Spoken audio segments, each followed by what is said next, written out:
welcome to Vijay Vedi program. Kerala Vision Pressure Keverim Swagaram Cheyunu. ഇന്ന് ഞങ്ങൾ ഈ episode തുടങ്ങുന്നത് ബാംഗ്ലൂരിൽ നിന്നാണ്. ബാംഗ്ലൂരിൽ വളരെ അറിയപ്പെടുന്ന ഒരു ഫേം എന്നാണ് ഞങ്ങൾ സംസാരിക്കുന്നത്. ഫേം എന്ന് പറയുമ്പോൾ it's not an official firm, it's a supermarket. So ഇവിടെ ഒത്തിരി കാലങ്ങളായി, സിൻസ് 1927 തൊട്ട് അറിയപ്പെടുന്ന ഒരു സൂപ്പർ മാർക്കറ്റിന്റെ ചെയിൻ ആണത്. Anyways, I'm glad to welcome Mr. Nazir E.K., Managing Partner of M.K. Ahmed Supermarket with us here. So, എന്തായാലും programme തുടങ്ങുന്ന മുമ്പായിട്ട് അദ്ദേഹത്തിനെ സ്വാഗതം ചെയ്യാം. നമസ്കാരം സർ. സാറിന്റെ സ്വന്തം നാട് എവിടെ? കേരളത്തിൽ കണ്ണൂര്. എപ്പോഴായിരുന്നു കണ്ണൂരിൽ നിന്ന് കർണാടകയിലേക്ക് വന്നത്?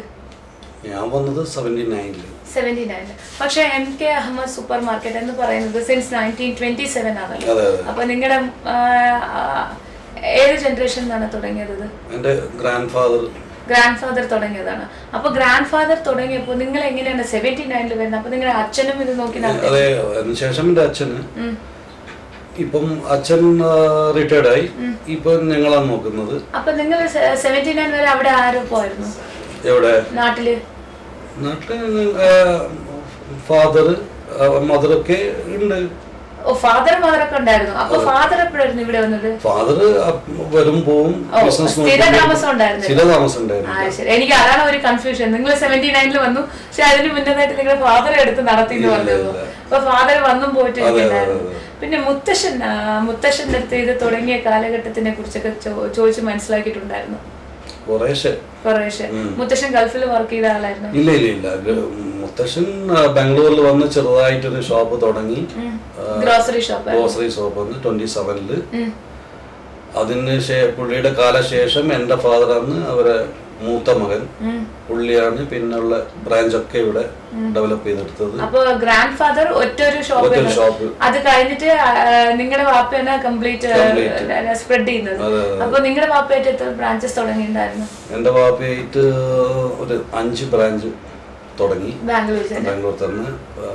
എന്റെ M.K. അഹമ്മദ് എന്ന് പറഞ്ഞത് M.K. മേലാട്ട് കുഞ്ഞു മുഹമ്മദ് എന്ന് പറയും പുള്ളിയുടെ ശരിക്കുള്ള പേര്. എന്റെ ഗ്രാൻഡ് ഫാദറിന്റെ പേര്. പുള്ളിയുടെ മൂത്ത മകനാണ് എന്റെ ഫാദർ, അത് അബൂബക്കർ പേര്. ഇപ്പൊ ഈ രണ്ട് കാലഘട്ടത്തില് അവര് ഒരുപാട് കഷ്ടപ്പെട്ട് ഉണ്ടാക്കിയതാണ് ഈ സമ്പത്ത്. തീർച്ചയായിട്ടും നിങ്ങളുടെ ഗ്രാൻഡ് ഫാദറിനെ കൊണ്ട് ചെയ്യാൻ പറ്റുന്നത് അദ്ദേഹം ചെയ്തു. ആ കാലഘട്ടത്തിൽ ഒരു ഗ്രോസറി ഷോപ്പിൽ നിന്ന് സ്വന്തമായി വെക്കുക എന്ന് തന്നെ പറയുന്നത് ഒരു വലിയ കാര്യം. പിന്നെ അച്ഛന്റെ കഴിവ് കൊണ്ട് അച്ഛൻ 5 ബ്രാഞ്ചസ് തുടങ്ങി. പിന്നെ മക്കള് വന്നിട്ട് എത്ര ബ്രാഞ്ചസ് തുടങ്ങി? മക്കള് വന്നിട്ട് ഇപ്പം ഒരു 3 ബ്രാഞ്ച് തുടങ്ങിയിട്ടുണ്ട്. 3 ബ്രാഞ്ച് എക്സ്ട്രാ ആയിട്ട്. അപ്പൊ മൊത്തം 8 ബ്രാഞ്ച് ഉണ്ട്. കർണാടകയില് ബാംഗ്ലൂരിൽ മാത്രമേ ഉള്ളൂ? ബാംഗ്ലൂരിലുണ്ട്, വിദേശത്തുണ്ട്. ഇവിടെ കർണാടകയിലും ബാംഗ്ലൂരിൽ മാത്രമാണ്.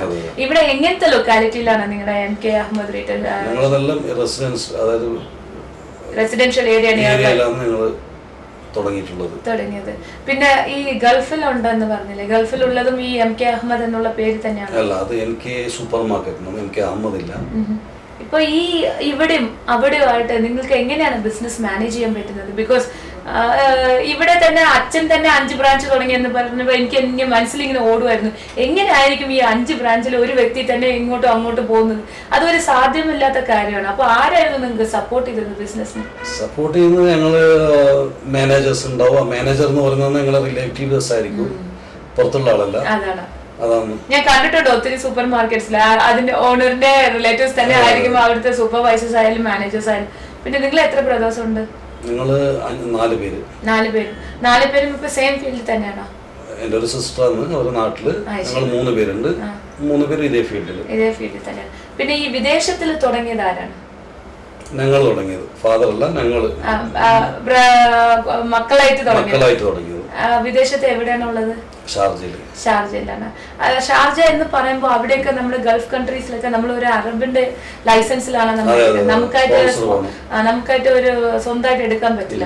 പക്ഷെ ഇപ്പൊ അവിടുത്തെ സിറ്റുവേഷൻ മാറിയിട്ടുണ്ട്. ഇപ്പൊ നമുക്കായിട്ട് തന്നെ എടുക്കാനും പറ്റും, നമ്മുടെ നെയിമിൽ തന്നെ ലൈസൻസ് എടുക്കാൻ പറ്റുന്ന ഒരു സ്ഥിതി ആയിട്ടുണ്ടല്ലോ അവിടെ. ഇപ്പൊ അതുകൊണ്ട് നിങ്ങൾ നിങ്ങളുടെ പേരിൽ തന്നെ ലൈസൻസ് മാറ്റുക, അല്ലെ ഇപ്പോഴും സ്പോൺസറിന്റെ പേരിൽ തന്നെ? 2 വർഷമായിട്ടേ ഉള്ളൂ.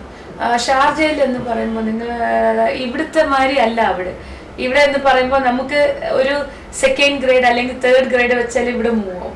പക്ഷെ അവിടെ എന്ന് പറയുമ്പോൾ ക്വാളിറ്റി ഈസ് വെരി ഇമ്പോർട്ടന്റ്. അവിടുത്തെ വരുന്ന ക്രൗഡും അങ്ങനത്തെ ഒരു ക്രൗഡ് തന്നെയാണ്. അപ്പൊ അവിടുത്തെയും ഇവിടുത്തെ ആയിട്ട് എങ്ങനെയാണ് നിങ്ങൾ ഡിഫറൻസിയേഷൻ ചെയ്യുന്നത്?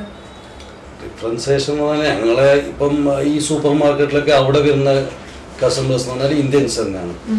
അവർക്ക് ഇവിടെയുള്ള കേരള ഫുഡ് കിട്ടുന്ന സ്ഥലത്താണ് കൂടുതൽ പോവാ. അറബ്സ് പോകുന്നത് അത് വേറെ ഹൈപ്പർ മാർക്കറ്റ് ഉണ്ട്, അവിടെയാണ് അവർ പോവാ. ഞങ്ങള് സൂപ്പർ മാർക്കറ്റിൽ വിൽക്കുന്ന സാധനമൊക്കെ ഇവിടെ ഇന്ത്യയിൽ കിട്ടുന്ന അതേ